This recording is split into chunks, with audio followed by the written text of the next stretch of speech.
એટલે મેં તો સરસ જરીનું ભારે ભારે લીધું ને, અને આપણા ઘરે નહીં એટલે મેં કીધું આપણે કંઈ ન્યોછાવર લેવી નથી, અને એની હારે મેં તો હીરાના શૃંગાર લીધા. એ ખબર ન પડે કે વૈશાખ મહિનામાં આવું ભારે ન પહેરાવાય. પછી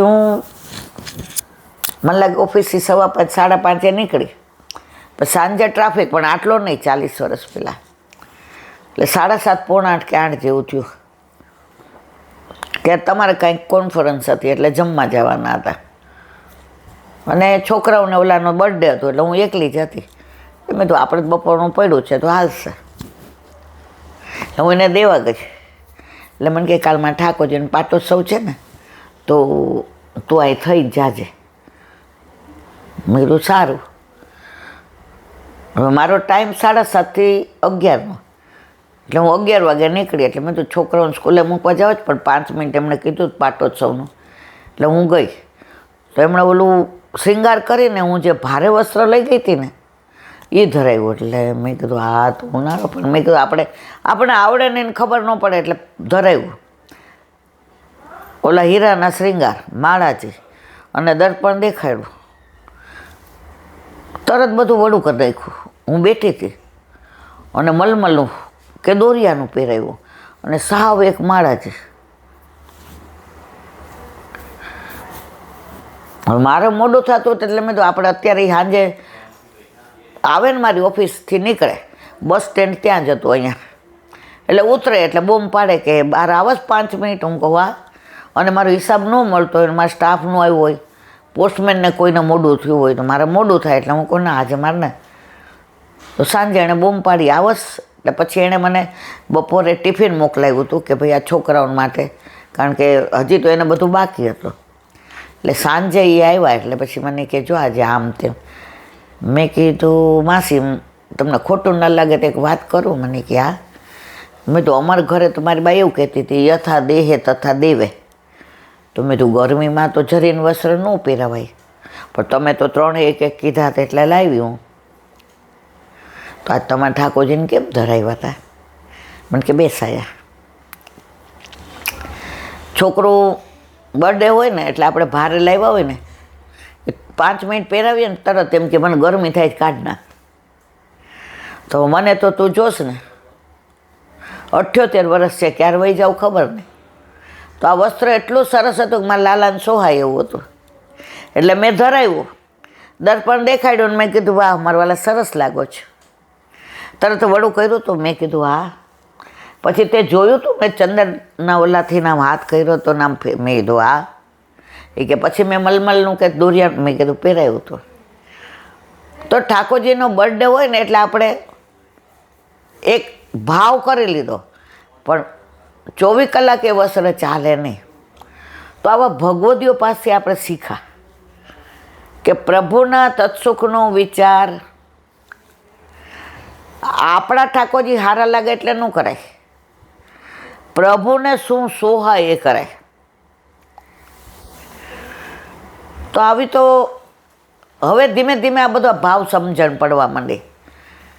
ત્યારે એને મને સમજાવ્યું હતું, પણ મને કંઈ બહુ સમજણ પડતી ન. મારું ધ્યાન અંદર હોય કે ક્યારે હિસાબ મળે, ઘરે જાઓ, વાસણ ચડાવવાના હોય, કપડાં વાળવાના હોય, સાંજનો કચરો કાઢવાનો હોય, રસોઈ કરવાની હોય, છોકરાઓ આવી ગયા હોય, ભણાવવાના, ટ્યુશન તો જાય નહીં, એ લોકોના કપડાં એક જ જોડી હોય એટલે પાછા ધોઈને સૂકવી દેવાના હોય. પણ જ્યારે પ્રભુ ઘરમાં પધાર્યા ને પછી પ્રભુ જ જતાવવા માંડ્યા. અને મને આવા ભગવદીઓનો એટલો બધો સંગ મળ્યો છે કે આમ ઠમઠોરીને, હજી કાંઈ આપણે એવા પહોંચ્યા જ નથી, પણ ઠમઠોરીને પ્રભુના તત્સુખનો વિચાર કરતાં મને કરી દીધી. અમારા વાલા આવી બધી અદ્ભુત લીલાઓ જેનું વર્ણન સુરદાસી ન કરી શકતા હોય તો હું શું કરું. પણ આ બધા મને વાતો કરે, અથવા ક્યાંક વાંચ્યું હોય, અથવા ક્યાંક વચનામૃત હોય, એમાંથી ને જે મારો વાલો કરાવડાવે એ હું કરું છું. બોલો વલ્લભાધીશ કી. હા, વલ્લભાધીશ વ્રજ વિહાર. ભાદરવા મહિનામાં લીલી પરિક્રમા ચાલુ થઈ. ત્યાંથી આપણે આ પુસ્તક, આ ગ્રંથ વાંચવાની શરૂઆત કરી.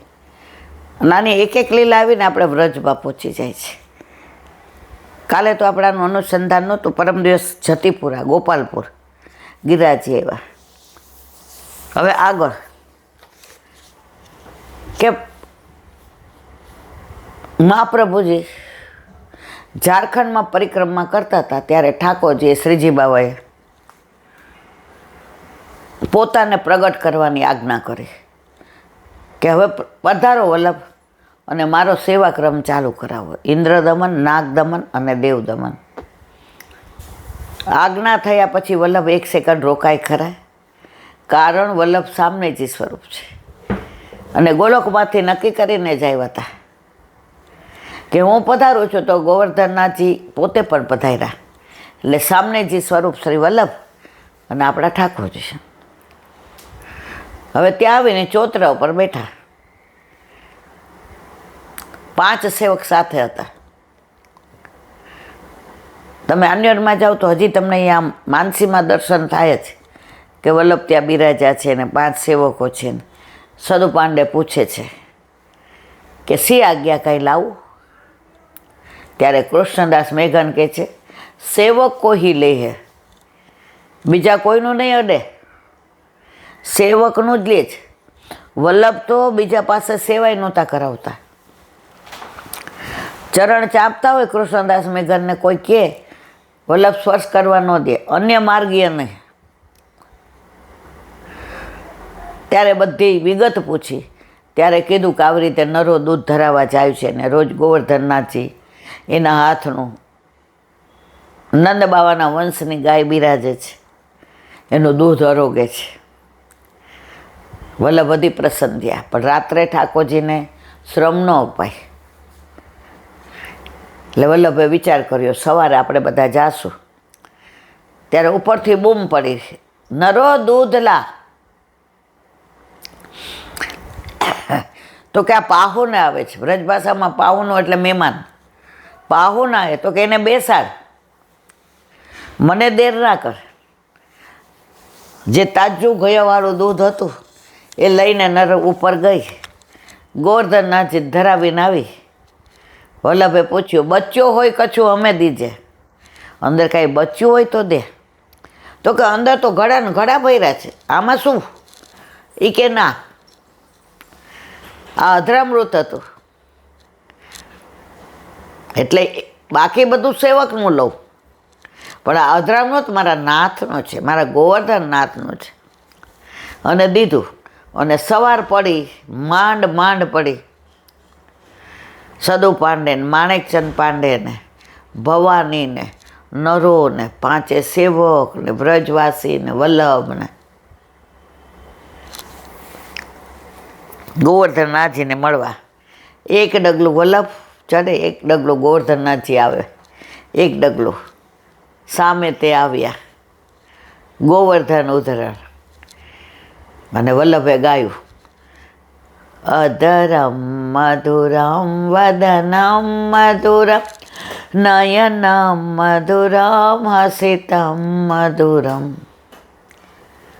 ત્યારે ઠાકોરજી કહ્યું, વલ્લભ તમે મારું બધું મધુર કયો છે, પણ તમે તો આખા મધુર જ. મધુરાધિપતે અખિલમ મધુરમ. કીર્તન છે વલ્લભનું, મધુરાતિ કૃતે. અને અક્ષય તૃતીયાના દિવસે ગોવિંદ ઘાટમાં સ્નાન કરી અને વલ્લભે શ્રીજી બાવાને પર્વત ઉપર નાની ઝૂંપડી કરી અને પાઠ બેસાડ્યા. ધોતીના કટકા 2 કરીને એક ધરાયું ને એક ઉપરનું. ત્યાં ગિરિરાજ ઉપર શું મળે? ગુંજાની માળા ધરાવી, જેનાય પૈસા નહીં. મોરપીંછ હતા, બોલે માય ગોવર્ધન પર મૂરવા. અને પછી એની ચંદ્રિકા ધરાવી. અને કોંબલદાસ શરણે આવ્યા સૌથી પહેલાં, એને કીર્તન સેવા આપી અને ખંડિતાનું પદ ગાયું, સાંજ કે સાચે બોલતી હારે.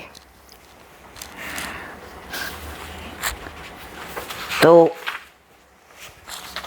ગિરિરાજ બાવા બહુ રાજી થયા. એટલે જ વલ્ભાખ્યાનમાં ગોપાલદાસ કહે છે, ગિરિરાજને આશ્વાસ દીધો ધરી કોમલ ચરણ, હરખે તે સામા આવ્યા શ્રી ગોવર્ધન ઉધરણ. તો પાઠ ક્યારે બેસાડ્યા? 1540માં અક્ષય તૃતીયાના દિવસે. સંવત 1549ની અક્ષય તૃતીયાના દિવસે શ્રી મહાપ્રભુજીએ શ્રીનાથજીને એક નાના સ્થળમાં પધરાવ્યા. અપ્સરાકુંડ પાસે ગુફામાં રહેતા રામદાસ ચૌહાણને, આ રામદાસની ગુફાના આપણે દર્શન કર્યા હતા, ખબર છે? આજની ટાઈમ લાઇટ નથી, હવે હોય તો ખબર નહીં, આપણે ગયા ત્યાં નહોતી. એવી બીક લાગે ને, પણ તોય ત્યાં 2-3 પગથિયા ઉતરીએ એટલે સરસ છે ને આપણે ફીલ કરીએ કે આ રામદાસજીની ગુફા છે. એ અપ્સરાકુંડ તરફ જતા આવે છે.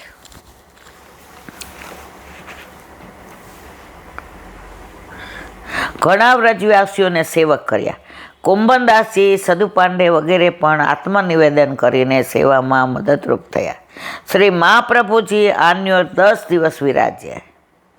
અહીં સદુ પાંડેના ઘરમાં બેઠક જે છે. સદુ પાંડેની પુત્રી નરો પાસે દેવદમને માગીને દૂધ આરોગતા. ભગવદ્ગીતા તો કહે છે કે હજી એવું છે, પણ જે ભગવદીઓને એવી દ્રષ્ટિ હોય એને આ દર્શન થાય. હજી આપણે બધા છે ને એવું માનીએ છીએ કે આ બધી ત્યારે થતું હતું, એટલે અત્યારે આપણે આમ વિચારતા જ નથી કે આવું થાય. એક ભગવદીએ મને કહેતા હતા ને કે હું વ્રજમાં ઘરે હતી ને તો રોજ વિચાર કરું કે મારા પગની એટલી તકલીફ છે કે મારાથી આન્યોની બેઠક નહીં જવાય, કારણ કે ચડવાનું જ, ઓલા પગથિયા આડાવડા. તો મેં મારા મિસ્ટરને કીધું કે રિક્ષાવાળાને 100 દેવા પડે તો 100 ને 200 દેવા પડે, પણ તમે બેઠક સુધી રિક્ષાને લઈ જાજો કે મને નહીં તો મને આન્યોની બેઠક જવું જ. અને મારે પાછળ બેઠા બેઠા અડધો કલાક કાં પાઠ કરીશ અને કાંઈ એકાદો પ્રસંગ તમને કહીશ, એટલે આપણે 2 સત્સંગ કરશું. કારણ કે ચત્રભુજદાસનું પેલું છે ને, ગોવર્ધન વાસી સાવરે લાલ તેરે બિન રહ્યો ના જાય. પછી તો અમે વ્રજમાં ગયા ને જે આનંદ થાય. હવે ગિરિરાજની પરિક્રમા પગની તકલીફને લીધે બોલે ઈ રિક્ષામાં કરી. તો ઓલો ઈ રિક્ષાવાળો ઓયડો હતો, કેટલું કીધું. પછી બીજી રિક્ષાવાળાને પૂછ્યું તો અડધે મૂકી દીધા. હવે મને ખબર મારા પગ કેવા, પણ જાણે મને વલ્લભે હાથ પકડીને બેઠક સુધી ક્યારે પહોંચાડી ખબર ન પડી. કૈલાબેન હવે મનોરથ કરીને ગઈ હતી, પાછળ મારે અડધો પોણો કલાક બેસી અને એ ગિરિરાજ બાવાના દર્શન કરવા જ. એ વલ્લભ અહીંથી પધારતા હોય, ગોવર્ધનનાથજી આવતા હોય, આ કીર્તન મધુરાષ્ટક ગવાતું હોય, વ્રજવાસીઓ સાથે હોય. આવું મારા મનની અંદર બધી લઈને ગઈ હતી લીલા. પ્રભુ કેટલો કૃપાળુ છે. ગયા તો કે તમે પગથિયું ચડતા હતા અને અનોસર થયા. હવે રાજભોગ આરોગ્ય એટલે કલાક થશે. ઓલા બેન કે જો મનોરથ કરીને આવ્યા, પ્રભુએ પૂરા કર્યા ને. હવે એના વરે કીધું શું કરવું છે, એટલે બીજા વૈષ્ણવ તો જવા માંડ્યા કે દંડવત કરી લ્યો. પછી અમે તો 2 ત્યાં દહીંના કટોરા અને ગિરિરાજ બાવાને ભેટા 2 જણા બેઠા. કોઈ વૈષ્ણવના, અમે 2 જ માણસ. પછી મેં આ ચત્રભુજદાસની બધી કાલી ગેલી ભાષામાં વાતો કરી. પોણો કલાક થયા તો અમદાવાદથી સમાચાર આવ્યા કે દર્શન ખુલ્લા છે. તો કે ઇલાબેન અત્યાર સુધી હું એવું માનતી કે આ બધું ત્યારે થતું હતું, પણ જો તમે મનમાં મનોરથ કરીને જાઓ ને, તમે ખાલી આમ જોઈ રહ્યો ને તો તમને એની અનુભૂતિ તો થાય જ. મેં તમને થાય, હમણાં ન થાય. હજી અમે તો મારો દીકરો મારી વહુ ને અને મારો જાને ભાઈ. હવે તો આ વ્રજ લીલા છે ને સારસ્વત કાળમાં થતી હતી નહીં, ત્યારે થઈ અત્યારે થાય છે અને પછી થતી રહેશે. જો વ્રજમાં મને તો અત્યારે કોઈ એમ કે ને હાલો આપણે આ 4 જોડી કપડાં ઠાકોરજી ઝાંપીજીમાં હાલો, બાકી બધું એ કરશે, એનું ઘર છે એ મને સાચવશે. આમે એ જ મને સાચવે છે ને. ઘરે આવું એટલે બૂમા બૂમ કરવું, આ બધું દુખે ને આમ થાય ને મને ડૉક્ટર હારા પાસે. ત્યાં મને કાંઈ નથી થતું, કાલે કાંઈ આમ મજામાં હતી, હવે આજે ખબર પડી. પણ આ દેહ તો મારા વાલા બાળી નાખવાના, ગમે એટલો સાચવશો તોય. એના દ્વારા જેટલું ભગવત નામ લેવાય ને એટલું લઈ લ્યો. ઓલું સિંચણીઓ કૂવામાં નાખો ને, નવું નવું હોય તો વાગે, પણ ધીમે ધીમે લીસું થાય, પછી છેલ્લે ઘસાઈ જાય ને પછી મનમાં બીક લાગે કે હવે વચ્ચે તૂટી ન જાય. ઘડો નાખ્યા પછી પાછો આવશે કે નહીં, તો એ ઘડો તો નાખીએ જ. એમ આપણે હવે બધા ઘસાઈ ગયા છીએ, ઓલો ઘડો પાછો આવશે કે નહીં, એમ આપણો શ્વાસ અંદર ગયેલો પાછો આવશે કે નહીં મારા વાલા ખબર નથી. પણ એના લીધે થઈને કંઈ ઘડો નંખાઈને એવું ન બને. આ દેહનો જેટલો બને એટલો ઉપયોગ ભગવત નામમાં કરવો કરવો ને કરવો. 1 સેકન્ડની ખબર નથી.